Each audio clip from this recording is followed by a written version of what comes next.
Good evening. We'll start in a moment. The class, this week's class, the portion of Chaya Sara, as we go live. Okay, good evening, everybody. Those that are on Zoom, those that are on Facebook, TorahDirect.com, to the portion of Chaya Sara. The portion is in, if you have your JLI book, it's on page number 65. If you have a Chumash Bible, it's in the book of Genesis, chapter 23, verse number 1. So this week's portion continues from last week with the story of the Akedah. Abraham is 137 years old. Isaac is 37 years old. And God asked Abraham to bring Isaac as a child, as a sacrifice, to bring him up on the Mount Moriah. And he does it. The Medrash says that he didn't tell his wife, self-understood, he didn't tell his wife that what he was doing.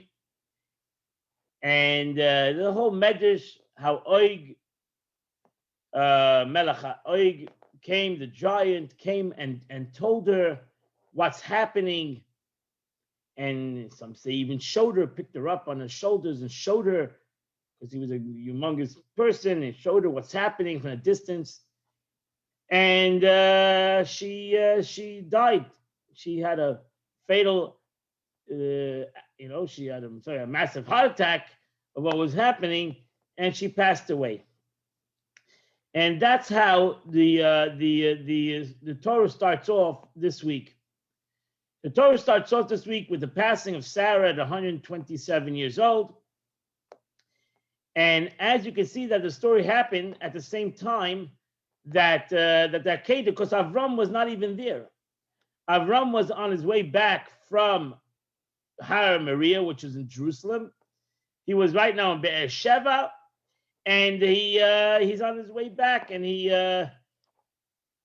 comes to Hebron, back to Hebron, to his passing of his wife, who was at that time 127 years old. So the story in the Torah is told, a very interesting story. The story is told, we listen to the story. He goes out and he buys the Ma'aras HaMachpelah. I'm showing you this one picture of the cave of the Machpelah, which is in the city of Hebron, this beautiful building that you see in the picture on the right side. You have here the beautiful building. This was built actually by Herod. This is actually one of the only buildings, complete building, that is still standing from the time of Hadrian area, time of when he built the temple, which is not standing at this present time. But this is the only building that Hadrian is still there. And it's still intact the way he built it, and we know that because these are the exact same stones, the kind of stones that he built the Beis Hamikdash. He had a certain kind of a way he built buildings, and the stones that he used, and the way he carved the stones, and it was his architectural genius, so to say. In 1260, the Mamluks came in and they took control of the Holy Land. They added some parts. You can see the top of the building. They added some parts to the building and different side rooms to the building. As you can see in the picture itself, you see the side building is not exactly like the walls of the main structure. And they turned it into a mosque. They turned it into a mosque. They turned it into a place of worship of the Muslims. Later, the Sultan Barbaros came, not much later, 7 years later, this new sultan came and he banned Jews from going to coming to Mars Pela. And he said no Jews are allowed, only Muslims are allowed in this building. And they were only allowed to go 7 steps, which is right over here. There's 7 steps. There's the steps over here. There are steps going up to the building on the right side, on the left side, on the right side. You see with them. I don't know if you can see my pointer, which is right over here. There are they only allowed the Jews to go 7 steps. There's steps over here, and he allowed Jews to go only the first 7 steps, and that's it. They were allowed near this building for hundreds and hundreds of years. 700 years. Unbelievable. 700 years, Jews were not allowed into the Ma'aras Machpelah, into this cave, into the cave of Machpelah, until 1967, when the Israeli army took over this building and allowed the Jews to go into the building. And until today, Jews are only allowed in only half of this building. If you ever go to Israel, you should surely go to Hebron, and you're only allowed today as Jews to go in half of this building. As you see in the picture to your left, this is the cave of Sarah Imenu. You're allowed to go into the place where Sarah and Avram is buried. You're allowed to go into the place where Yitzchak, Yaakov, and Rachel and Leah is buried. You're not allowed to go into the part of the Machpelah where Yitzchak is buried. Only the Muslims go into there, and Jews are not allowed into it. And they allow you a couple of times during the year where they allow the Jews to go in today to the side of Yitzchak Avinu where Isaac and Rebecca are buried. So, interesting history of the cave that Abraham, this week's portion talks about Abraham acquiring this cave. Now in Israel for years and years and years, on this week's portion, Chaya Sara, thousands, I think like 20, 30,000 Jews from all over Israel and even all over the world would come this Shabbos to Eretz Yisrael and spend together a Shabbos in Hebron and by the Ma'aras Ma'pelah, because of the portion of Chaya Sara. I don't know if it's happening this year, but that's where we have the story. I just wanted to give you a picture so you'll be able to visualize what the portion is telling you, and especially what the Rebbe, the Lubavitch Rebbe, wants to learn a very important lesson from this parsha. What we can learn something special from this parsha. So let us start the class with page 65. You could open the Chumash. If you don't have the book, it's chapter 23. Chapter 23, and over here the class starts chapter 73, verse number 7. Verse number 7. Yaakov Avram, Abraham stood up, and he bowed down to the people of Ches. And he spoke to them, saying,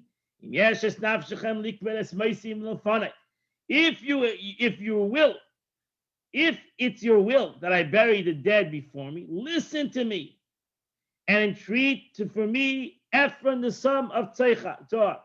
I want you to find this guy, Ephron the son of Zor, that he may give me the Machpelah. Machpelah comes from the word double, the double cave, which belongs to him, which is at the end of his field. For a full price, let him give it to me in your midst for the burial property. Now the Torah continues. Now Ephron was sitting in the midst of the sons of Ches, and Ephron the Hittite answered Abraham in the hearing of the sons of Ches, said it in front of everybody. For all those who had come to the gate of the city, everybody came to see what was happening, because Avram Avinu was extremely a popular, very respected, extremely a great person in their midst. And when Abraham came with his wife and she passed away, the whole city came out to give honor to Sarah and to give honor to Abraham. And now he's first, they tell him, bury wherever you want. He says, no, I want you to find Ephron, and I want to talk to Ephron about his property, specifically in his property. So the Torah continues. He said, our Lord, listen to me. I'll give you the field, the cave within it. I give it to you before the eyes of my sons and my people. I give it to you. Bury your dead. Ephron says, are you kidding me? Abraham is asking a favor from me. It is totally yours. It's completely yours. I'm gifting it to you. Now, why would Ephron want to gift a piece of land to Abraham? That's the first question. Why would Ephron want to do that? Why? He's such a charitable, unbelievable guy. He's such a charitable guy that Ephron suddenly wants to gift a full property to Abraham. Why would he want to do that? The guy wants to pay. Why would Ephron want to do that? So the answer is that anybody, Rashi answers this question, and Rashi says in text number 2 in the book that you have, page 66, Rashi says that anybody, if you wanted to be in the A-class society, you needed to have a connection to Abraham. You wanted to be with the Knackers, you needed to be connected to Abraham. If you were connected to Abraham, you were in the high society. The second Abraham said, I want to talk to Ephron, Ephron became a Knacker. Ephron suddenly became a celebrity. That's what Rashi says. Rashi says, now Ephron was sitting. The Hebrew word for sitting is spelled without a vav. It can therefore be read in the past tense, meaning that he had just sat. This teaches us that very day they may appoint him as an officer over them, due to the importance of Avram, who needed him. He rose to exalted position. The second Abraham needed him. Bingo! Ephron became a personality. Until then, he was a nobody. Suddenly, Abraham needs him. He becomes a personality. So that's already a great hana, a great satisfaction that Ephron receives, associating himself with Abraham. He says, listen, if I become buddies with Abraham, what could be better? I'm going to become a big man. So he says to Abraham, I'm giving you a gift. It's my pleasure. It's my honor. It's yours. Abraham says no. As in text number 3, we continue the chapter 20. If you don't have the book, it's chapter 23, verse 12. It says, and Abraham prostrated himself before the people of the land, and he spoke to Ephron in the hearing of the people of the land, saying, but if you would listen to me, I'm hearing what you say, but if you listen to me, I'm giving the money for the field. I want to pay for this field. Take it from me. Take the money. I'm offering you the money. I want to give you the money. Take the money. And I will bury my dead there.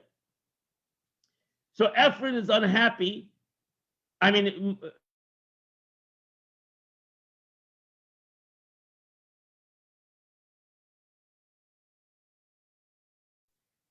Ephron replied to Abraham, saying, my Lord, listen to me. A piece of the land is worth 400 shekel of silver. What is it between me and you? Give me 400 silver coins and bury your dead. Suddenly, Ephron, he flips, says, okay, you want to pay for it? Gesundheit. pay me. Not a token, as we'll soon see in a moment. You're going to pay me? You want to pay me? You pay me big money. So doesn't flinch Abraham. The Torah continues. Doesn't affect Abraham at all. The desire of Ephron in receiving and wanting money. So it says, continuing in verse 16, this is on page 3b, page 68. And Abraham listened to Ephron. Abraham listened to Ephron. And Abraham weighed out for Ephron the silver that he had named. In hearing the sons of Chet, in the hearing, in front of the fan of Chet, 400 shekel of silver accepted by merchants. This is an important meaning.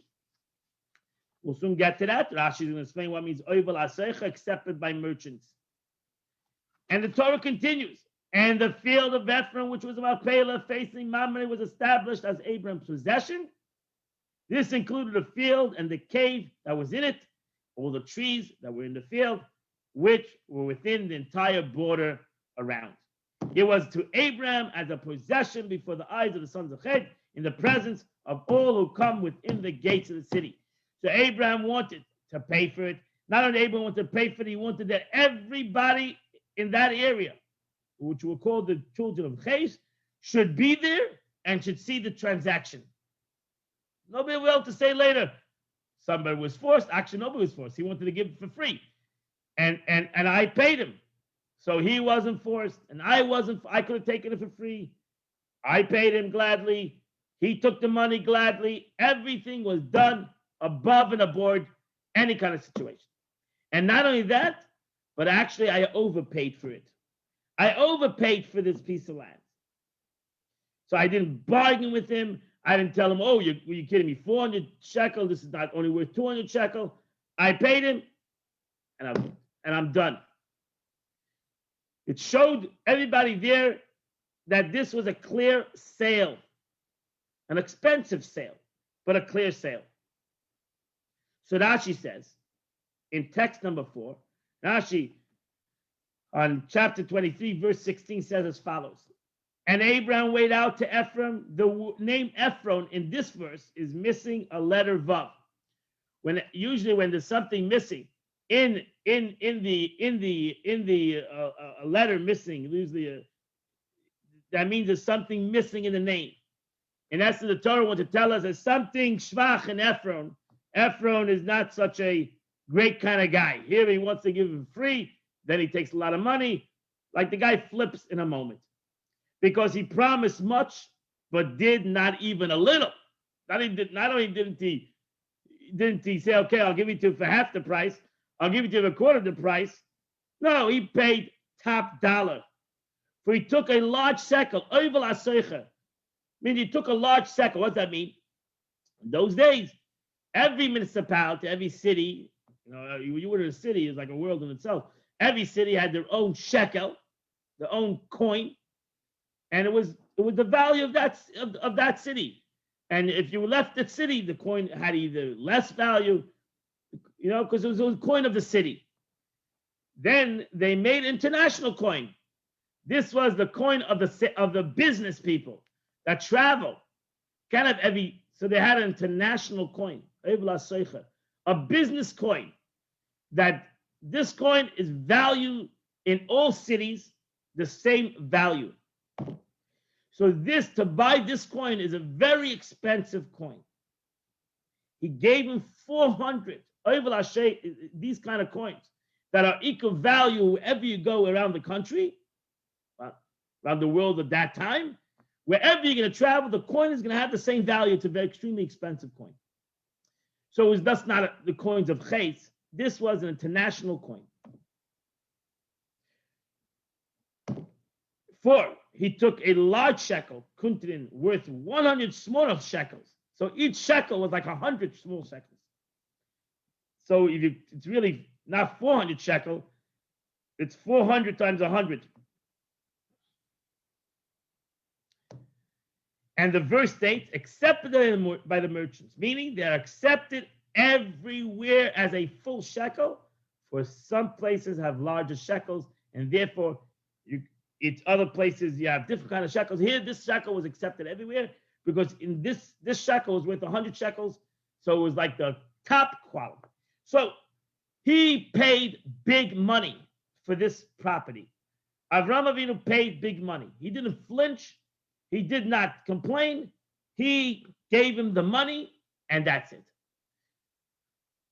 I mean, Ephron must have been really happy that he basically sold. He had the deal of a century. He can go on. He can retire now. Basically, he sold. He not only didn't he give the property away, he walked away with millions of dollars, whatever it was that in those times. Extremely, very, very, very good deal for Ephron. A great deal for Avram Avinu. Right? Because Avram Avinu knew, the Medrash says, why did Avram Avinu want to have this piece of land? Why was he ready to actually sell it, give out so much money?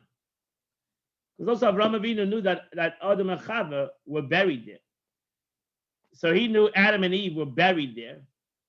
And he knew that he's going to be buried there, and Yitzchak will be buried there, Rivka will be buried there, and Yaakov and Leah will be buried. So he had as a prophet. He was ready to give out more than that. If he would have had 800 shekel, he would have given. But he asked for 400 shekel, which was a lot of money. So it just basically shows on Ephron that Ephron is a big talker. And that's why the Mishnah says, Emer ma'at v'aseh harbe. Talk a little and do a lot. Ephron was the opposite. Talked a lot, big knock. He was going to give everything for free, but he took a lot of money. The question is, why did Abraham give any money? Why did Abraham want to give money? If Ephron wants to give, everybody wants to give him for free, why would Abraham want to give money? This is a question. And it's a real question. Because Abraham actually, to begin with, when he comes to talk to Ephron and the people, he says, the land belongs to me. Because God gave me the land. So here God gives him the land. The guy wants to give him the money, give him a free piece of land. It belongs to him, the land, by God. The guy wants to give it to him for free. Why Taka does Abraham want to pay for the land? What was the purpose of that? What was the reason for that? We're going to give you the basic reason, and then we're going to give you the Hasidic reason, the Kabbalistic reason of why Abraham wanted to specifically pay. And not only that, but pay big money for this land. Let's go into the Medrash. The Medrash, a beautiful Medrash. It's the story behind the story, as we call the Medrash. Tells us the real story, the rest of the story, as somebody used to say. In text number 5, in your student page. If you don't have the books, please listen in. You can still get the book. We have books at the Chabad. And we can give you a book because we have yet the Harested Parshas Bereshis, and we'll gladly give you a book. Text number 5. Call the office, 487-2934. Station identification break. Text number 5. Amar Rav Yehuda bar Simoin. Rav Yehuda bar Simoin said, there are 3 places of which the Gentiles cannot harass the Jewish people. Can you imagine? Rav Yehuda bar Simoin, in the times of the Gemara, talk about 2,000 years ago, said that there are 3 places in Israel really that the world should not even talk about when it comes to the ownership of Jews in this land. They are the Cave of the Machpelah, the Temple Mount, and Joseph's burial place. These 3 places should not be on the negotiation table in any kind of a conflict. Because these 3 places, if you read the book of Genesis, and then ultimately you read the book of the prophets, these 3 places were bought in cash. Like Manhattan was bought in cash. But these three places were bought in cash. The cave of Machpelah, as the verse states, and Abraham listened to Ephraim, and Abraham weighed out to Ephraim 400 shekels silver. Abraham said, here's the money. Even though it belongs to me, and you want to give it to me for free, I know one day somebody's going to say, you know what? He shouldn't have gifted it to you. Some down the road, one of the Ephron's grandchildren will come and say, you know what? He was senile. He did it again. No, that's why, again, Abraham not only giving money, he wanted to give it to him in front of everybody. Everybody would hear the conversation. Everybody would see that everybody was up and up and up and up. There was no secret negotiations. Nothing was done in the private. Everything was done in public. So later on, nobody could come and say that this was a false, underhanded contract. The temple, so to the Beis Hamikdash. On the verse states, and David gave Arnon for the place shekel of gold weighing 600. It says later on in the book of Shmuel that King David, after he conquered Jerusalem and he built his palace in Jerusalem. As you'll soon see, he bought from Arnon Hayavusi, Arnon the Jebusite, he bought the Temple Mount for 600 silver coins. Joseph's buried at Shechem, as the verse states, and he brought the part of Jacob, bought Shechem. He paid for Shechem. He paid for the city. Jacob had purchased Shechem where Joseph was buried. He bought it before Joseph was buried there. So, but he bought Shechem, and he gave it later before he died. He gave Shechem to Joseph as a gift, personal gift, and that's why Joseph is buried in Shechem. Actually, these three places, you see, even Abchama, Yudim Ber Simon, this great Tana, knew that there's going to be a struggle for these three places till today. Hebron, the Temple Mount, Shechem. Actually, today, Shechem is not in the Jewish people's hands, and even it's dangerous to go till today to the burial place of Joseph. You have to go with the soldiers. Then once in a while let you in. They keep on destroying it, burning it down. It's terrible. So, till today, this is a contested place. The Temple Mount, self-understood. We all know it's a contested place. And we know that Hebron is a hot place, one of the hot places of Eretz Yisrael.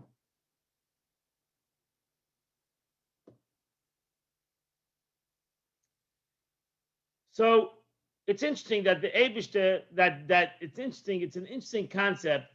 Everything is divine providence. That where God wanted, or Abraham, or the Jewish people want something, there's automatically there's always a force that doesn't want to allow it. That's the way it is. What is Hebron? Hebron it's a hilly place. It's not Jerusalem. It's not Netanya. It's a hilly place. It's not the creme de la creme of Eretz Yisrael. It's not that. It's because that's a place with Avram Avinu wanted for whatever reason. Right now, because I just told you, he thought that he knew that Adam and Eve were buried there. But wherever the Jews wanted a place, Yaakov Avinu wanted Shechem. And as you'll soon see in a moment, David HaMelech specifically was sent by the prophet to go to this place, the Har HaBayis, and to buy this place. So wherever God wanted that these great people should acquire, from then until today, we have seemingly a struggle. And today you see the open struggle between the world, not even the Arabs that live there, the world, and the Yidden concerning this place. Chas v'shalom, the Jewish people should say the Temple Mount is theirs. That would be World War III, chas v'shalom. Can you imagine? Not to say even that. It doesn't belong to you. It's your country, but it doesn't belong to you. Hebron, Shechem they actually gave away. This is the struggle of Yidden. This is the struggle of Jews until today. So here Rabbi Yehuda ben Simon says, really there shouldn't be a struggle on this because this was bought. It was bought, it's recorded, how much money, who sold it, and who bought it. Now really, it didn't have to be bought. None of these properties had to be bought. None of these properties needed to be bought because as you see in text number 6a in your page 61, this is a book, this is going back to Genesis. If you have a Chumash, we're looking at Genesis chapter 12, verse number 5. And Abraham took Sarah his wife and Lot his brother's son and their possessions that they had acquired and the souls that they acquired in Haran, and they went out to go to the land of Canaan. And they came to the land of Canaan. And Abraham passed through the land. He traveled the entire land until the place of Shechem, until the plains of Mamre. And the Canaanites were then in the land. And God appeared to Abraham. And he said, to your offspring, I'll give you this land. It belongs to you. And there he built an altar to God who had appeared to him and told him this land belongs to him. So the land belongs to him. And Abraham believed in God. If you want to have one person that believed in God, was Abraham, and Jacob believed in God, and David HaMelech believed in God's prophecy. So here Abraham believes in God, and he's paying money. That's a contradiction.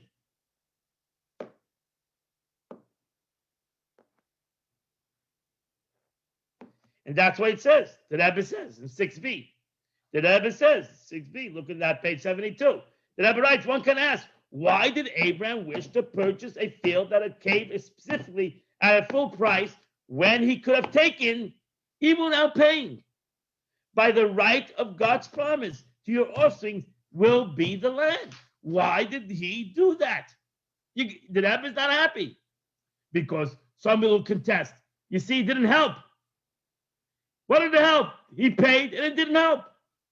So why in the world did Abraham didn't know that this is going to be contested even if he paid good money. So why did he do it? He should have said, listen, have a good day. This is my land. You're not giving me a gift. It belongs to me. So therefore, I don't need your gifts. The land belongs to me. It's a good question. And the question is even more because his children do the same thing. Jacob buys the land of Shechem. His great-great-grandchildren, David HaMelech, does the exact same thing. Seemingly learning from Abraham. He does the exact same thing. David HaMelech, King David, conquers Yerushalayim, puts his life on the line, conquers the entire land, conquers Jerusalem. He's the king. Forget about the somebody king. He is the king of Eretz Yisrael. He made his capital Jerusalem. He built a palace there. So he is the king. And then when the prophet comes and tells him, I think you should choose a place for the temple, he does something that's unusual for a king who conquered the land. And the same story happens exactly. The guy wants to give it to him for free, and he doesn't want. He pays for it. That's the bigger question. You're the king. What do they call that in America? Eminent domain? You're the government. You can come to somebody else's land and say, listen, I need it for the sake of the people. I'm going to force you to sell the land. It's part of normal American law. He's the king. Why does he need to negotiate with some Arnon HaYevusi, some Yevusiite, that he needs to take the land? I'm the king. I'm going to take this land. I just conquered it. And it's mine. It belongs to the Jews. You should be happy I didn't throw you out. So say thank you. Give me the land. He doesn't do that. Even when the guy says, I want to give you the land for free, he says, no, I'm going to pay you full pay for this land. And that's in your text number 7. This is in Divrei Hayamim Chronicles, chapter 21, verse 18 to 21. An angel God said to God to say to David that David should go up to erect an altar of God in the threshing floor of Arnon the Jebusite. And David went up, according to the word of God that he spoke in the name of God. And Arnon returned and saw the angel and his four sons who were with him. They hid themselves. They saw an angel. And Arnon was threshing the wheat. And David came to Arnon, and Arnon looked and said to David, and he went forth from the threshing floor, and he bowed down to David with his face to the ground. He was the king. David HaMelech was the king. So self-understood, he bowed before the king. 7b, text 7b, page number 74. And David said to Arnon, give me the place in the threshing floor, so I may build therein an altar to God. I want to make this into a temple. Give it to me in full price, so that the plague be stayed from the people. What happened at that time? There was a plague in the land of Israel. There's a famous story where David counted the Jews against God's wishes, and the people were dying. And there, the prophet came to him and told him, "Listen, you gotta do something. You gotta do something for God to stop the plague. You need to acquire a piece of land where they will build the altar. The altar was a place to bring shalom. The altar in general was a concept that brought peace between God and the Jewish people. You need to do that ASAP. You need to create it. You need to do this right now. Even though you're not going to build a temple, but you need to acquire it. You need to make everything ready so that this altar, and he actually brought a sacrifice there. You need to bring a sacrifice, and this is going to bring healing to the people." That was one of the times where David established 100 blessings a day. That we should say each 100 blessings a day to stop the plague of the Jewish people that were dying that time. There's 100 Jews, I think, dying a day in Yerushalayim. Plague. I don't know what they call the coronavirus, but it was a plague that was happening in the Jewish people. So what did Arnon?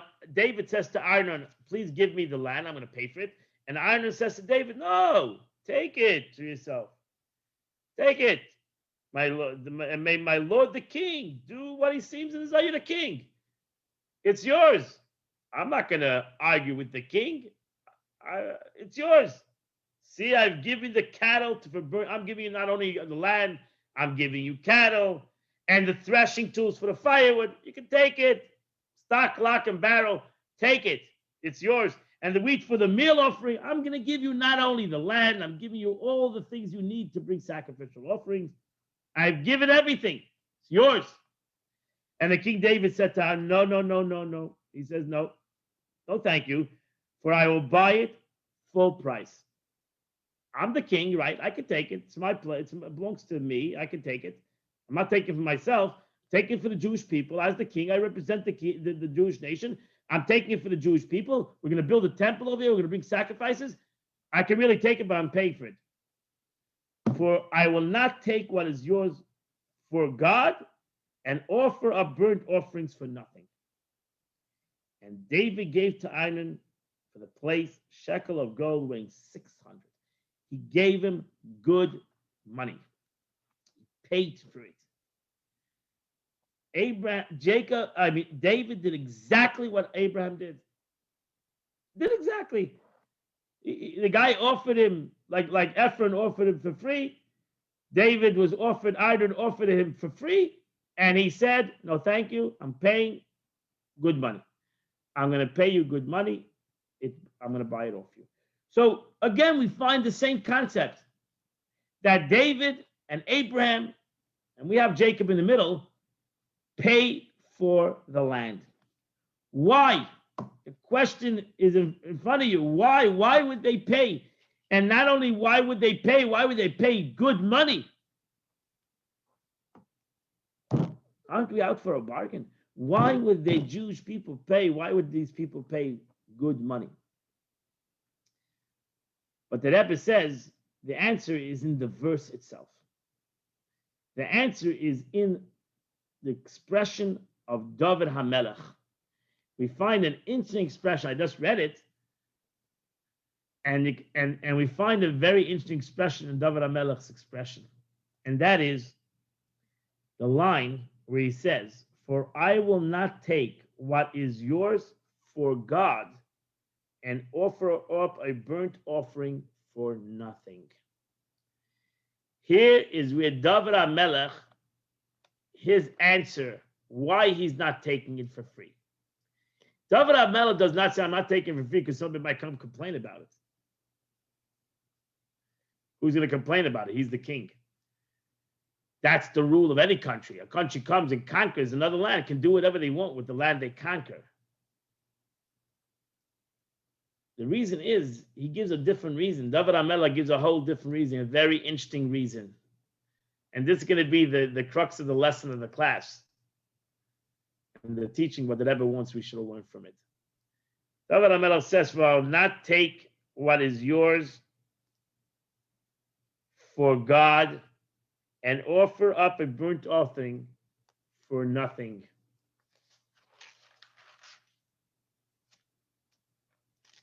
What is the meaning of that statement? What is the meaning of David HaMelech saying that statement? And here is the way the Rebbe explains the meaning of David HaMelech. Text number 8. If you have the book, great. If not, listen into my words, and I'm going to say, this is the words of the Rebbe. Were David to take the threshing floor only by right of having conquered the city of Jerusalem, Arnava would have still been somewhat associated with it. Moreover, even had Arnava gifted it to him, meaning relinquishing his association, the threshing floor would still be retain the status of yours, Arnan, because he would still be retained some degree of rights to it. David HaMelech wanted to relinquish any rights that this Yevusi, and so to Avram Avinu, wanted to make sure that there will be no connection with this property with them. Because even if they would have given it as a gift, they would say it would be known as their gift. They gave a gift. It's their gift. Forever will be known that Ephron gifted this property to Abraham. Abraham wanted that they would have no connection with it at all. And the only way you can do that is by paying for it. By acquiring it through the actual act of transaction. David paid, right? So that's what he said. I will not take what is yours to any degree at all for God. I will not take what is yours for any degree at all for God. I'll take it for myself, but not for God. If I'm doing something to elevate this thing to Kedusha, you need to have nothing to do with it anymore.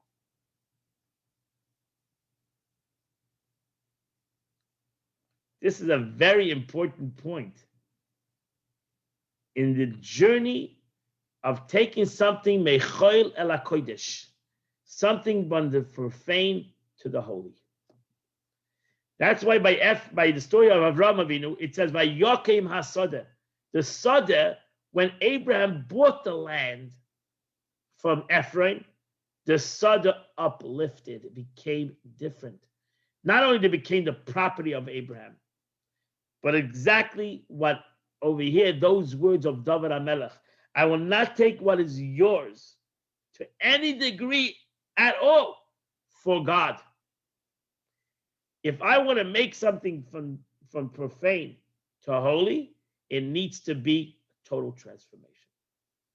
David paid a full price for it, its entire value, to transform its entirely out of Avana, Arnon's, it's Arnon, the word is different, Arnon's rights, so that the altar and the sacrifice wouldn't be associated with him at all.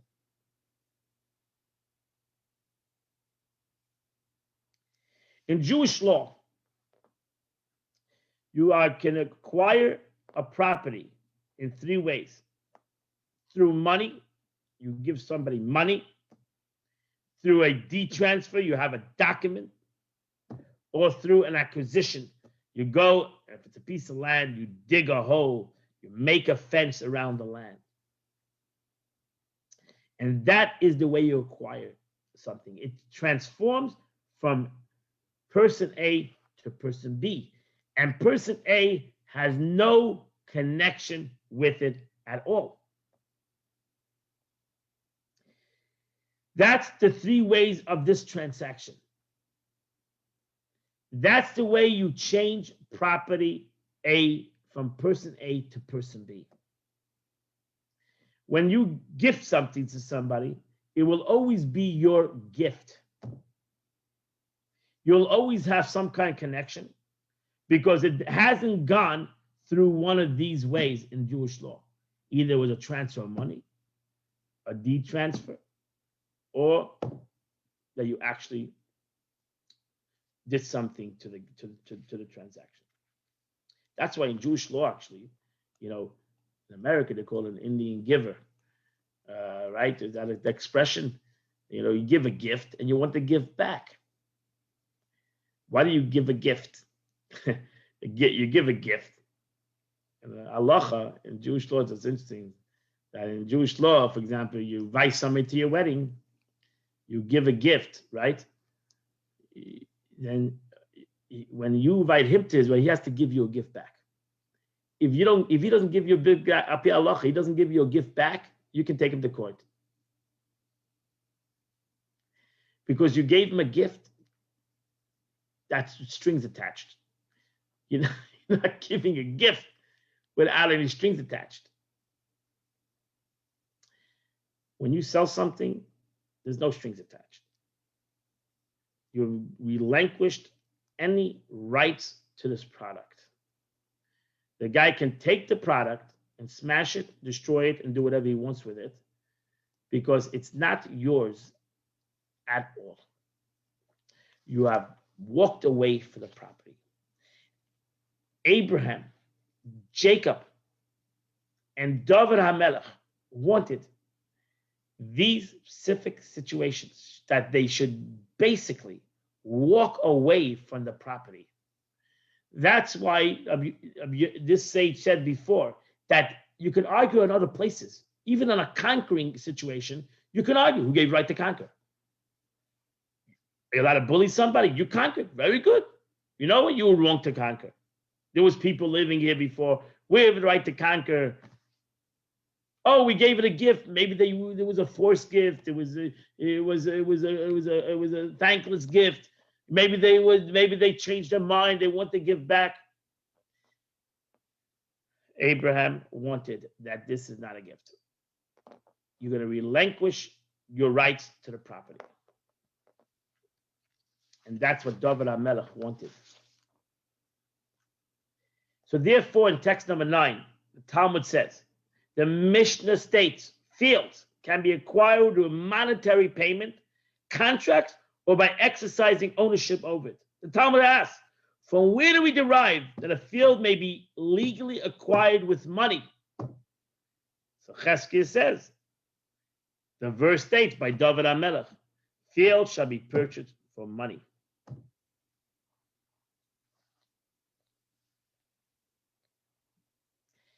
So therefore, Jacob, and David HaMelech paid full money, not for the reason that we say because that they wanted to uplift this field. They wanted to make this holy.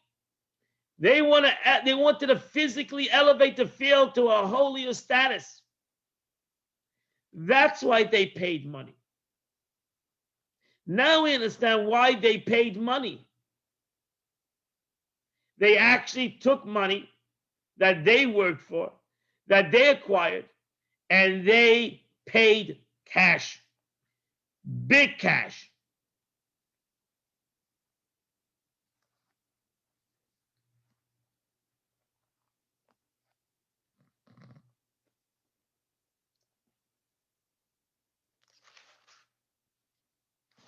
So the Rebbe says it's clear why the sources for the question is asked, why don't we give the source? The Gemara does not give the source from the story of Ephraim. It is clear why the source of for the legitimacy of pursuing real property for money cannot be from the story of Ephraim. The reason Abraham gave Ephraim money was not to purchase the field. After all, it has been his in any event by right, a divine gift. Rather, the purpose of giving him money was to remove any association of Ephraim with the field that will remain even after the field no longer is. Obviously, then the verse cannot be used as a scriptural source of acquiring land for money, because acquiring land for money is a legal transaction. This is the different purpose of this legal transaction. The purpose is not that it becomes mine. The purpose over here was that it's not yours anymore. And that's the reason why they wanted to give the money, that it should leave the mundane and come to spiritual. And for that, they needed to do that through the acquirement to the giving of money.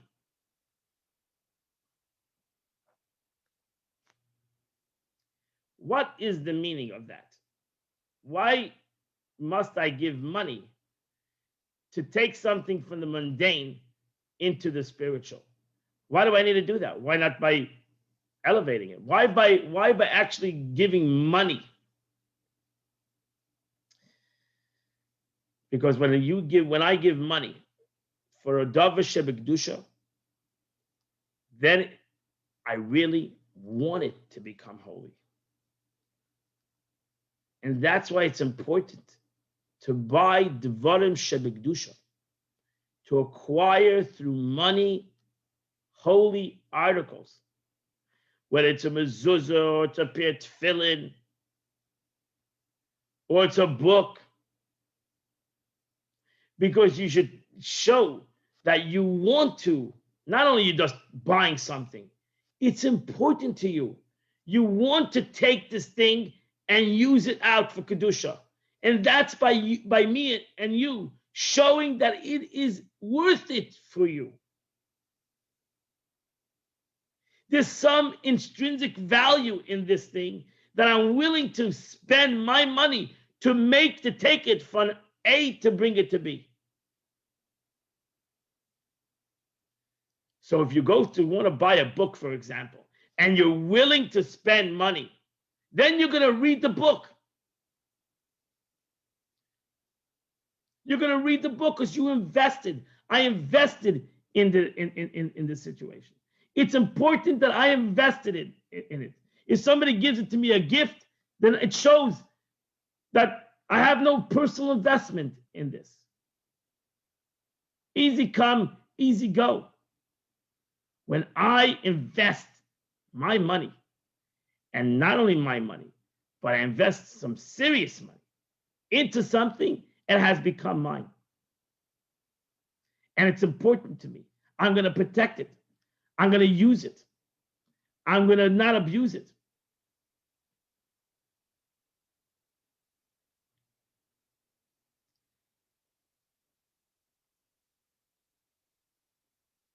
It's an interesting concept. It's an interesting concept. And it's not only about money. It's not only about money. It's in general about anything. There's an expression in the, I believe it's a pic of this. No, it's not a pic, it's the Gemara. The Gemara says, "Seinim atanas yichya." One who hates presents lives longer. Because it's investment. People want to live on an aspect of receiving gifts. The Gemara example gives it says it's called shame, bread of shame. You have another special Gemara. A person would rather have 1 cubit of his own work and toil than 10 cubits of somebody else's that was given to him. Because that's not the same value. The work that I put into that 1 cubic of my work and my own accomplishment is more value to me than somebody's going to give me 10 other cubics. So it's not the same value. It's a personal value. The effort that I put in is a personal value. That's why the Gemara says that actually there are 2 or 3 things that you're going to have to, the Torah says you're going to have to put a lot of sweat and labor in. That's the learning of Torah itself. If I want to acquire the learning of Torah, I need to work hard. It's not going to come easy. That's why it says, La'asek b'divrei Torah, to work and toil in the learning of Torah. And that's number 1. Eretz Yisrael, God says, even though I gave you inheritance, you're going to have to fight for the land. It's not going to come easy. You're going to have to fight for the land because I want you to care about the land. I want you to elevate the land. And if you're going to get it for free, even though I'm giving it to you easily, but if you're not going to put your own toil in, you will walk away from the land. You will lose its beauty. You will lose its connection. Parnasa. Parnasa is not an easy thing to acquire. Making a living. Making a living is not something that's easy to acquire. We have to toil on it. We have to realize that we can't take it for granted. That the Eibishter gave us talents, different talents, to use them out for good, for humanity. Can you imagine if everybody just took it for granted and it was not so hard to acquire, but everybody, won the lottery? The Gemara asked the question, why doesn't everybody rich? The Eibishter has all the money in the world. Why doesn't he make everybody rich? Right? God has all the money in the world. Why couldn't he just give everybody money? And that's it. Everybody will be rich. Nobody have to go to work. We'll all sit and laze around or sit and learn Torah. But how much of us will sit and learn Torah if we just had everything? No, the Eibishter wanted toil. La'avda l'shamra. I'm sending you to the world to work, protect it, develop it. It's going to take time. It's going to take labor. But you know what? You're going to be successful and you're going to see the value. You're going to see the value within it because you're going to buy it with the toil of your hands. You're going to buy it with the sweat of your work. You're going to buy it with the money that you acquired in a hard way and in an ethical way, in a moral way, and you're going to do it the right way, and you're going to feel like $1 million. That's why it says, who is a wealthy man, a happy man? The person who's happy with his acquirement. It might be small, but it's his acquirement. He didn't get it through cheating anybody. He didn't get it through anybody just giving it to him. He acquired it through his labor. And that's when it becomes his. Because it's not only about the acquirement, it's about the purpose. I acquired it for my purpose. And Avraham Avinu also acquired it for his godly purpose. That's why he paid for the land. Not because it was his. It was gifted to him by God, the land. David HaMelech not paid the land because it was not his. It was his. He conquered the land. But he wanted that this land would feel like something that he cherished. And he showed that by taking the money that he had, a lot of money, and giving it to Aina Ivusi to show him that it's important to him, the land. He doesn't want his gifts. He doesn't want anybody else's accomplishments. Not even God's giving of the land to us. He wanted to have his sweat and work to elevate this land. And this is not only about money. And look at text number 11. It's a very famous story. But Tzemach Tzedek once told somebody in Yechidus, a personal audience with the Rebbe, you wish to travel to Eretz Yisrael. It's a famous story. And he said he wanted to go to Israel. And that Tzemach Tzedek answered, Mach do Eretz Yisrael, make Israel here. You want to go to Eretz Yisrael because you think over there is going to be easier. That's the point. Make over here and sweat a little harder. Sweat a little harder in Boca. That's where they wish to put you. That's where, oh, you're trying to run away to have an easier spiritual life. No, that's the point.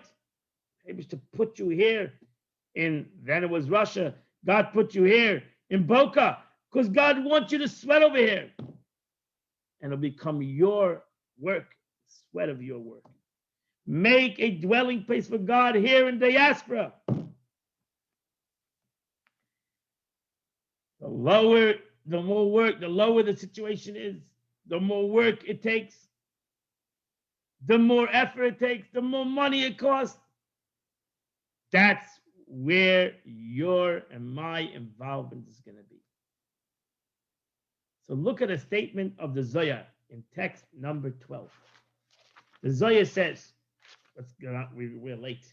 The Zohar says, anyone who wishes to banish an unholy spirit, this is a very interesting expression, must pay good money for the mitzvah he and she performs.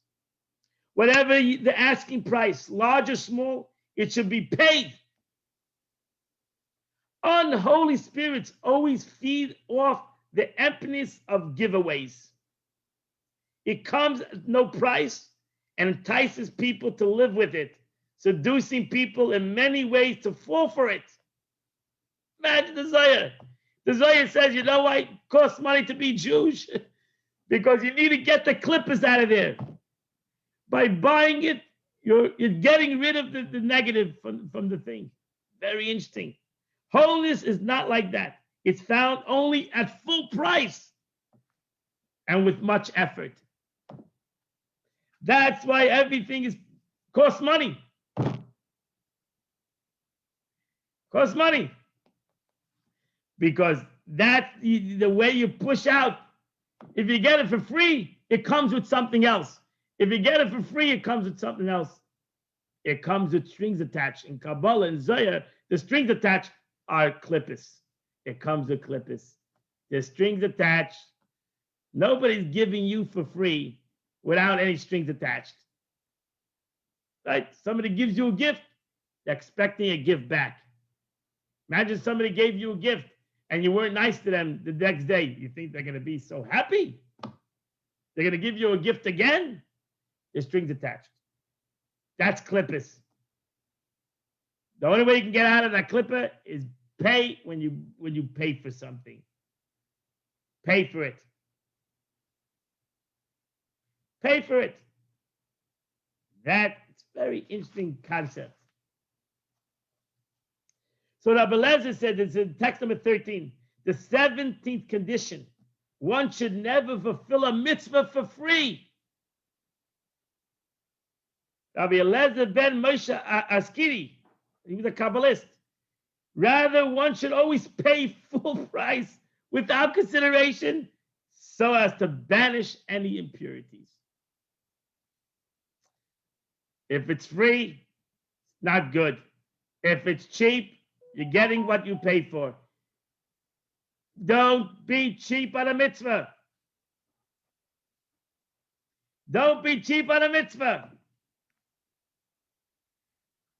Don't buy the cheapest tefillin. Don't buy the cheapest mezuzah. Spend some money. Spend some money. You cannot go wrong. It's a mitzvah.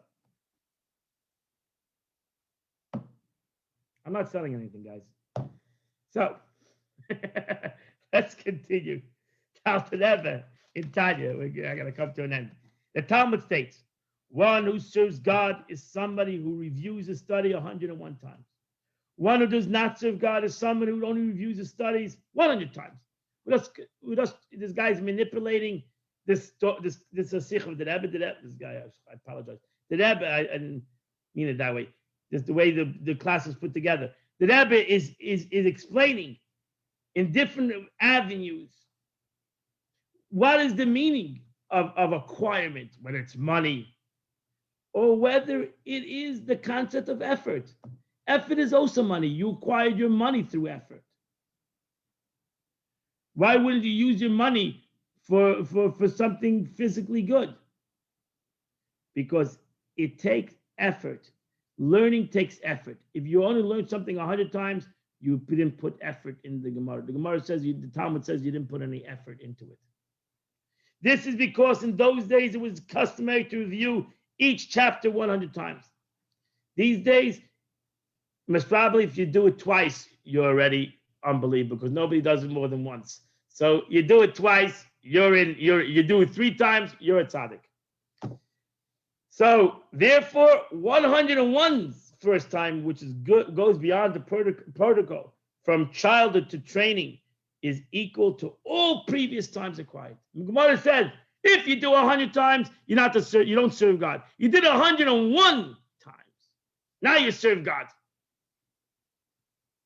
The one time is more powerful than the 100 times you did it. Because the 100 times is regular. The 101 time, that one time, changes the whole reality. Why? Because it's your effort. The 100 times not your effort. It's the normal way of doing things. It's the one time that changes it. That one time is like 100 times and more. In fact, it's the greater than them, earning in the title, one who serves God. Because the transformation of one's natural inclination. A person must awaken deep love for God by contemplating his greatness, empowering him to overcome the natural inclination of the animal soul. And that's the way it needs to be done. It is no effort. There's no work in it. It's easy come, easy go. That's not what Yiddishkeit is. Yiddishkeit takes one's effort. Therefore, the Rebbe says in text number 15, which is going to bring the class to an end, one should not think, personally, I am naturally inclined to Jewish observance. Additionally, the Torah was given to me as a gift. And for me, it's easy to keep mitzvahs because my Chaya Sara and animal soul go easy on me. I'm easy. I have no problems. So the need for spiritual hard work does not apply to me. I have no Chaya Sara. I have no inclination. So it's a machaya. I'm on Free Street. Abraham and David teach us. Otherwise, they were also on Free Street. They were given this for free. They were given the Machpelah for free. They were given the land, the Eretz Yisrael. He was given the Temple Mount for free. What was the problem? The people wanted to give them for free. The person who owned the land everybody wanted to give it to them for free. Well, what was the problem? No. They said, no, we don't want it for free. We want to pay for it. We want to put our effort into it. So Abraham teaches us otherwise. Even if it's a case of something that was rightfully theirs. The Torah is rightfully yours. Nobody can stop Torah's inheritance to each and every Jew. Nobody can tell you what to do and not to do. Nobody can tell you what kind of person you are, not kind of, no, don't have any business. Every Jew is on Free Street. We're all free. Who's going to tell you you're right or wrong? Nobody's right to tell you you're right or wrong. Nobody's right to tell you what to do or not to do. We're all free. But that's not the Yiddishkeit I want. I don't want free. I want to put effort into it. And which they could have gotten easily, they refused to accept it for free. Instead, they paid full price. And there the Rebbe teaches us. And the Chassidus tells you, something that comes easy is probably not your and mine avodah. something that comes a little difficult. Challenge. That's mine and yours, Avodah. That is where I need to transform and change and elevate. Each and every one of us has the same challenges, in essence, that Rebbe says, what Avram Avinu had, what Yitzchak Avinu, what Yaakov Avinu had, what David HaMelech had. And they could have said, listen, let me just get it. Let's just do this easy. Why go and put the effort if I get it and get it easy? No, my friends. The lesson is we all need to put effort into something. That was one of the 12 sukkim of the Rebbe. One of the sukkim was, Yagaiti. If somebody says, I have searched, I have worked, and I couldn't find Al-Tameh, don't believe it. That's understandable. It's a next expression. When somebody says, Lo Yagaiti, I don't have to work. Matzasi, I have found. I have no work. Everything's good by me. Everything comes easy. So Lo Yagaiti, I have to put no effort. Matzasi, I have found everything without effort. The Mishnah says, Al Taiman, don't believe him.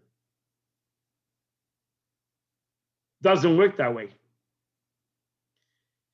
Doesn't work that way in spirituality. It doesn't work that way. You might win the lottery in physicality. You're not gonna. Nobody wins the lottery in spirituality. There's a very famous story. The Alter Rebbe called him the Tzemach Tzedek, his grandson, and he told him, "I want to give you the gift of the knowledge of Torah." Can you imagine? He said, "I want to give you a gift of the knowledge of Torah, like God gave Shlomo the gift of wisdom." The Alter Rebbe wanted to give his grandson a gift of the knowledge of Torah. The Tzemach Tzedek said, "No, I'm not interested in the gift because I want my own effort. I want to have my own effort." And the Alter Rebbe said, "Okay." The Tzemach Tzedek said later that I made a big mistake. I should have taken the gift because the learning of Torah is never ending. So even if he gave me the gift of the learning of Torah and the knowledge of Torah, I would still have I would still have my own effort. I would still be able to have my own effort. And I should have taken the gift. There was a chassid, I believe, who came to the Tzemach Tzedek and said to the Tzemach Tzedek, "Rebbe, I have a big dilemma." And he said, "What is your dilemma?" He said, "My dilemma is I struggle in the learning. I should struggle in learning. I don't want to learn. Every time I sit down to learn, I don't want to learn." The Tzemach Tzedek said to him, "You know, it's funny. I have the same struggle. I want to learn. My struggle is I want to learn." So that's much better that you don't want to learn and you overcome your struggle. I wish I had that struggle. I want that struggle. Because that's beautiful. Like you don't want to learn. And you break yourself and you learn. What do I do that I want to learn? How do I acquire that talent? How do I acquire that challenge? We should all realize that the learning of Torah, acquirement of the land of Eretz Yisrael, the aspect of making something holy takes avodah. And that's why the third expression in that statement, it says, Yogaiti umatsasi. If you have searched and you have found, tamin. If a person says, I've worked, yagia, I put work, I put effort, I put sweat, I put a lot of hard labor, and I have found, that's the person you should believe. Because that is true. If I would put effort in something, I will find it. I will acquire that. That God promises us that if we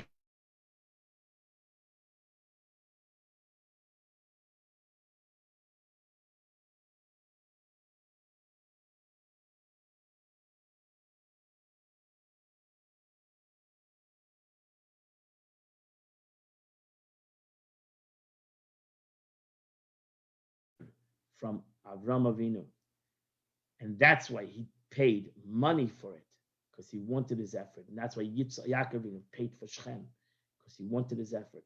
And that's why David HaMelech paid for Yerushalayim, because he wanted to take it out of Klippa, to take it out of impurity, and to bring it into the level of purity.